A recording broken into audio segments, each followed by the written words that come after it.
ইসাক লিভারপুলে আসার জন্য খুবই আনপ্রফেশনাল ওয়েতে ডিল করতেছে নিউক্যাসলের সাথে।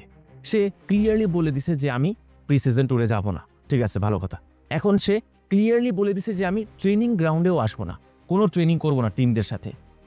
এখন আবার নিউক্যাসলের জার্সির যে ফটোশ্যুট হয়েছে এখানেও সে ক্লিয়ারলি না করে দিছে যে আমি আসতে পারবো না। এখন নিউক্যাসল বাধ্য হয়ে বলতেছে ঠিক আছে তুমি চলে যাও লিভারপুলে। এখন লিভারপুলের সাথে ইসাক পার্সোনাল টার্মস অ্যাগ্রি করে ফেলছে। আর যেহেতু এত ফোর্স দিতেছে নিউক্যাসলকে ইসাক, সো নিউক্যাসল এখন লিভারপুলের সাথে একটা এগ্রিমেন্টে আসবে।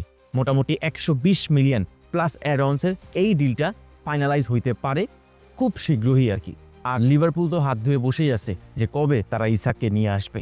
একটা proven premier league player, last season আপনারা তো জানেন 29 GA নিয়ে শেষ করছে। লিভারপুল একটা আনবিলিভেবল ক্রেজি ট্রান্সফার উইন্ডো পার করতেছে, যেটা তাদের হিস্ট্রিতে তারা কোনোদিনই করে নাই।